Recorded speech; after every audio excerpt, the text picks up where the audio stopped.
about for you? What's a typical day or a week like?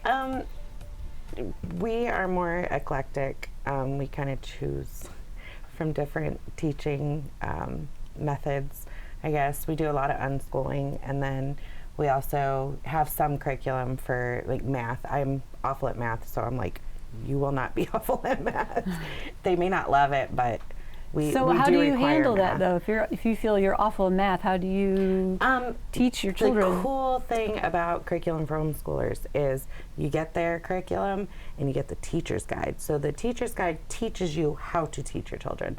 I've learned a ton. Okay. My daughter's in high school, and I'm learning along with her, but there's a lot of online helps too. There's a lot of online helps. Other people. We've helped a couple homeschool families, my husband and I, because our backgrounds are strong in math. So we've helped other people with math too, if they weren't, getting it from the, their books or from online helps. Okay. Right.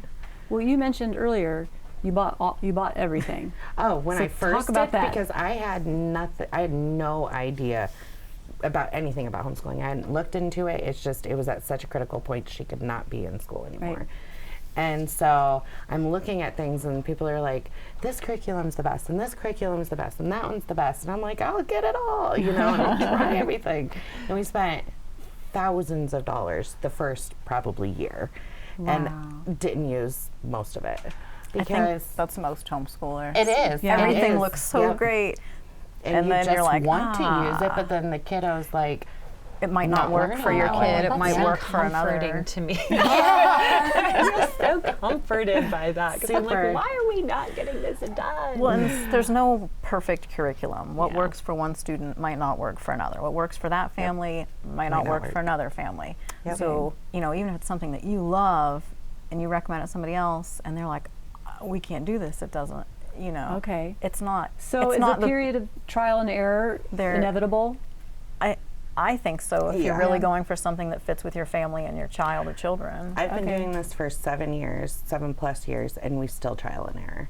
Because as the children move up, there are some things, like some curriculums that worked for them at this grade or age level that start to not work for them. So then we have to find something else that works for them. And so we're just kind of continuously evolving with how what good to curriculum know, and stuff because is. that makes me feel a little There better. are 'Cause I feel like I there got are to know what some I'm doing going websites. in, Yeah. There's websites out there too that will give you reviews of homeschool Yes. curriculums, and you can look at it and say, after you've been teaching your child for a little while, you'll come to understand better how they learn or what interests them, what's going to pull them into something and keep them interested in it. And by reading the reviews, you'll say, okay, that's not going to work for us because it's too wordy if your child isn't into reading, or that's too strict, involved in numbers. We don't need that. Depending on. And you don't have to use a whole curriculum either. You can cobble things together. So Yeah. the things that are working well for us is that, Ellie does take piano lessons. She never wanted to practice, never, because she would come home at the end of the day and she wanted to check out. She did not want to do homework. She did not want to do piano. I mean, she really became kind of useless at doing anything. She didn't want to help out around the house. So the things that my husband and I really wanted to prioritize, because we think an instrument, I mean, it's not that just that we think. I mean, playing an instrument, it's science backed, like how beneficial that is to your brain development, how beneficial that is in terms of transfer to so many other forms of learning. Right. So I didn't want that to get neglected. I'm like, piano is, you're learning all kinds of things just by learning piano. And we have seen her now sometimes practice, upwards of an hour. She'll sit down at the piano and play and practice. And so. But it's by her own choosing?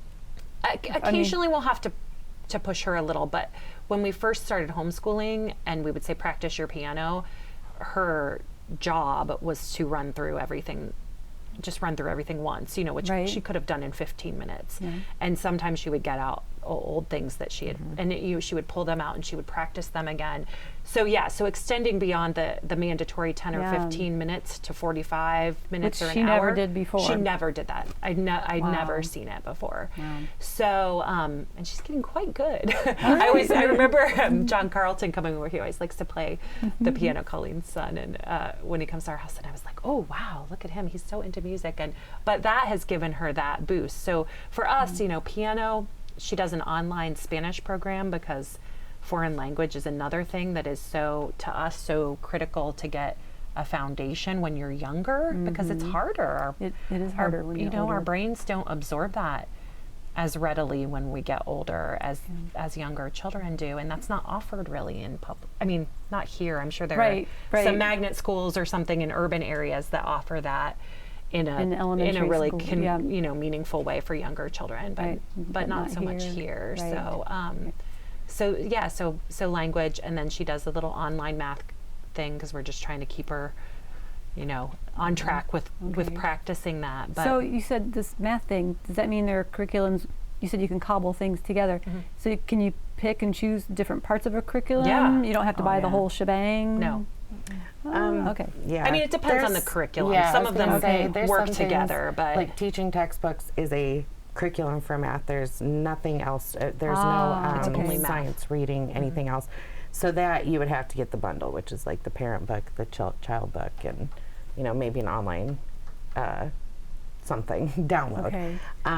But and then our English that we do, language arts, I guess, is a different one, and that is out of another curriculum. So it's, you can pick and choose what you want to do and everything. Okay, see, I didn't know that. Which a lot of if you don't have the time to do the research, which I'm continually researching, so I'm doing something this year and then I'm looking, what am I going to do next year? Okay. But that's when people step out of the public school or they're stepping down from trying the online school. You can get a whole curriculum. You know, they are out there where you can get every subject and it's shipped to you in one box and there it is. Okay. But then, you know, again, if you find something in there you like and something in there your kids hate, then there's other options. You can do English from Okay. this publisher and do math from that person, Okay. and Yep. you know.